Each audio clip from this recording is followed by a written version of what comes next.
Welcome to the Wednesday's Word. Today in the Gospel of Luke, we read one of the classic stories of the Bible, the story of the Good Samaritan. A Pharisee comes to Jesus asking, how can you be saved before God? And Jesus says there's really only two rules, only two things God is looking for, to love God and to love your neighbor. If you do that, you're great. And now the Pharisee wanted to justify himself, so he asks a follow-up question. Well, who is my neighbor? Are my neighbor other Pharisees? Is my neighbor other people who like me and who agree with me biblically? But what about these Romans? What about the people around me? What about, those are the unsaid things that may be going on in his heart. Jesus turns to him and says, here's a story. A man was going across a road, and everyone knew in that time that the road to Jericho was a dangerous place. Think of it as Pioneer Square or Gary, Indiana, the place where you don't go unless you have to. And he's beaten some brutally. And by chance, a priest goes by. And the priest sees him and does nothing. And then a Levite comes by and does nothing. And then a Samaritan comes by and uses his own time, puts himself at risk. If the body is still there, the robbers are still close.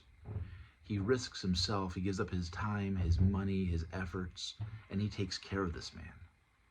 Which one is the neighbor? And the Pharisee says, the one who showed mercy. Now here's what happens in my heart. When I hear that, and I've even preached this, I think, I've heard many pastors talk about this, the fact that he said the one who shows mercy instead of the Samaritan, we often assume is some sort of racial animosity, that he can't even put the word Samaritan into his mouth.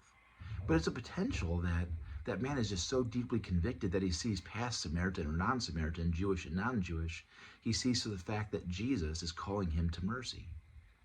And I think the reason I often assume the worst of a man like the Pharisee is because in my heart, I hold on to so many little petty things, so many negative biases against myself where I don't see myself responding to God the way I want to, that I read that onto others.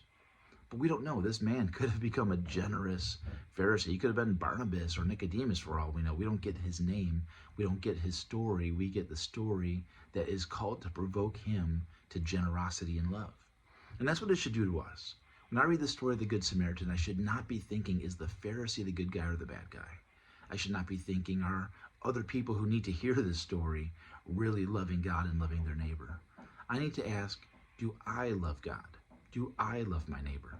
People who disagree with me theologically or politically, people of different races, people in different countries, people on opposite sides of issues, do I love them with the same compassion that I would want? Do I treat them with the same generosity that I would want to receive? That's what Jesus is going for. That's what love looks like, because that's what Jesus did for us. Even though Jesus would never be lost, never be far from God, he did for us what we could never do and shows us compassion by dying, providing a way, giving us so much grace. The shadow of the cross stretches over all of our love and impacts us so that we can go and love others. So, go love someone today. Go love a neighbor, maybe the literal neighbor across the street or next door. Maybe somebody you're going to meet at the store who just needs a kind word. Someone who needs a ride to Seattle. Someone who's celebrating an anniversary today, like my parents. Show them some love, some compassion. Give them some grace. That's what God's calling us to do. That's all I got. Have a great day.